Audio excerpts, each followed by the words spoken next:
Hello friends, Shri Hari રસોઈમાં તમારું સ્વાગત છે। તો આજે આપણે બનાવીશું પરફેક્ટ માપ સાથે સાબુદાણા બટેકાની ચકરી। આ ચકરી જો તમે પહેલી વાર બનાવતા હશો તો પણ પરફેક્ટ એવી બનશે।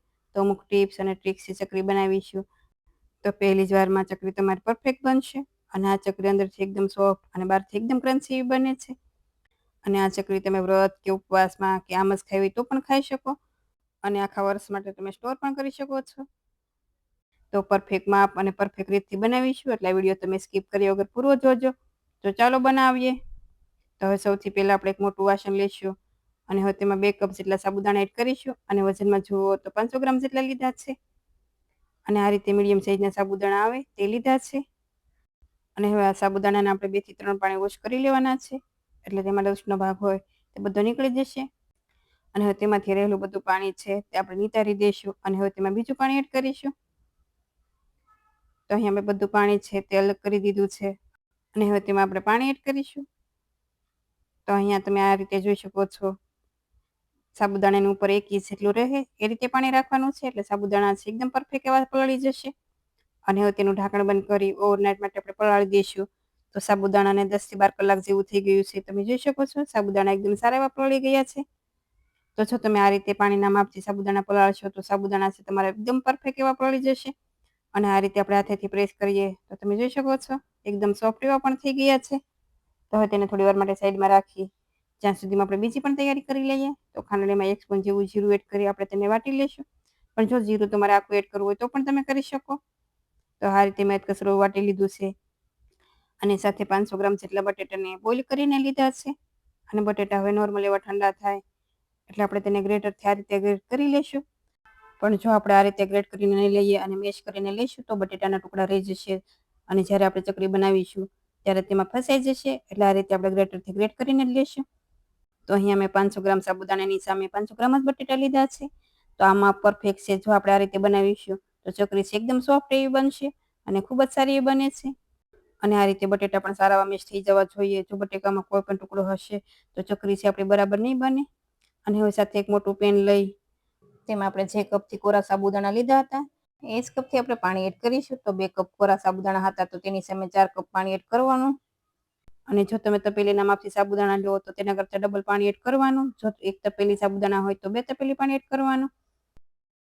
અને હવે પાણી સારું ગરમ થઈ જાય એટલે તેમાં 1.5 સ્પૂન જેવી આદુ મરચીની પેસ્ટ એડ કરીશું અને સાથે આપણે જે જીરું વાટીને રાખ્યું તે એડ કરીશું। પણ મરચાં તમારા તીખા જ હોય પ્રમાણે એડ કરવાના। અને હવે સાથે આપણે 1.5 સ્પૂન જેવું મીઠું એડ કરીશું। તો મીઠું પણ તમારા સ્વાદ પ્રમાણે તમે એડ કરી શકો છો પણ આ માપ પ્રમાણે મીઠું પરફેક્ટ છે। અને આ ખીચું બનીને તૈયાર થઈ જાય એટલે તમારે ટેસ્ટ પણ કરી લેવાનું। જો તમને કંઈ ઓછું લાગે તો તમે એડ પણ કરી શકો છો।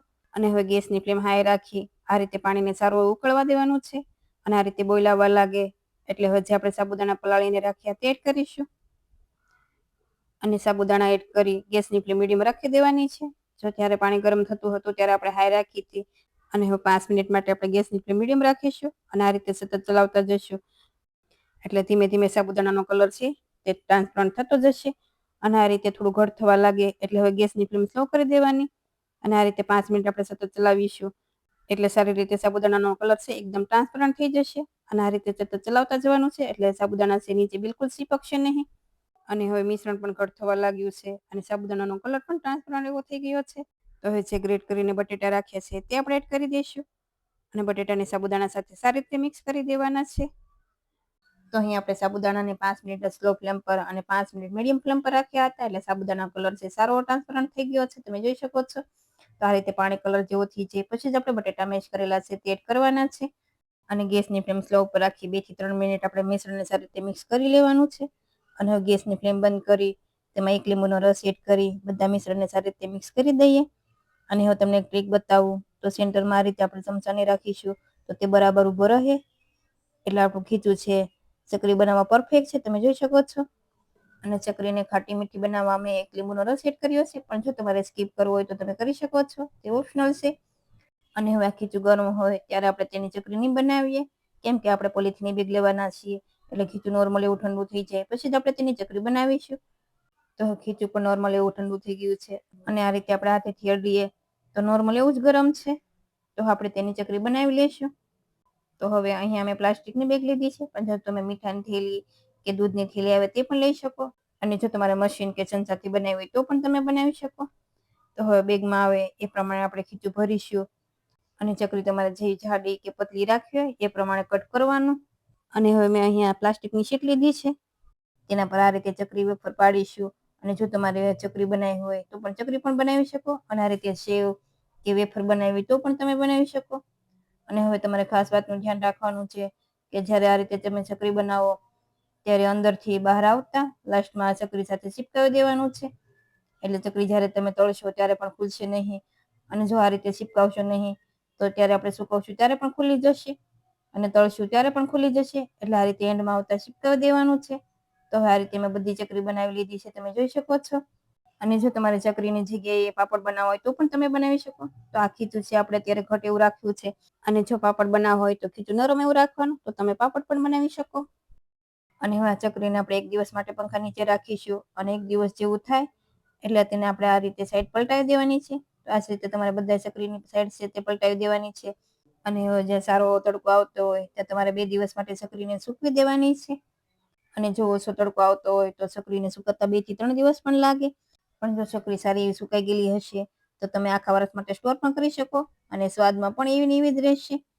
તો હવે ચકરી પણ સારી એવી સુકાઈ ગઈ છે, તો આપણે તેને એક પ્લેટમાં એડ કરી દઈએ. અને આ ચકરીમાં બિલકુલ મસરનો ભાગ ન હોવો જોઈએ, અને એકદમ ક્રન્ચી એવી થઈ જવી જોઈએ. તો હવે સાથે તમને તળીને પણ બતાવું તો તેલ પણ સારું એવું ગરમ થઈ ગયું છે. તો હવે ગેસની ફ્લેમ મીડિયમ પર રાખી સમાય તેટલી ચકરી એડ કરી બંને સાઈડ સારી એવી તળાઈ જાય ત્યાં સુધી આપણે તેને તળી લઈશું. અને આ ચકરીને તમારે ખાવાના ઉપયોગમાં લેવી હોય એ પ્રમાણે તળવાની, અને બીજી ચકરી તમે એરટાઈટ ડબ્બામાં ભરી આખા વર્ષ માટે સ્ટોર કરી શકો છો. અને આ તળેલી ચકરી પણ તમે 10 દિવસ માટે ખાઈ શકો. તો તમે ચકરી કે બટેકા વેફર કે પાપડ ગમે તે તળો, તેલ સારું એવું ગરમ હશે તો ચકરી કે પાપડમાં બિલકુલ તેલ નહીં ભરાય, અને આ રીતે એકદમ ડ્રાય એવી બનશે. તો તમે જોઈ શકો છો સાબુદાણા બટેકાની ચકરી પણ તૈયાર છે, બહારથી ક્રિસ્પી અને અંદરથી એકદમ સોફ્ટ એવી. તો જો તમે આ રીતે ક્યારેય ચકરી ના બનાવી હોય તો એકવાર જરૂરથી ટ્રાય કરજો, અને મને કમેન્ટમાં કહેજો કે તમને આ રેસીપી કેવી લાગી. અને જો રેસીપી ગમી હોય તો વિડીયોને લાઈક કરજો, શેર કરજો, અને મારી ચેનલને સબસ્ક્રાઈબ કરજો. Thanks for watching.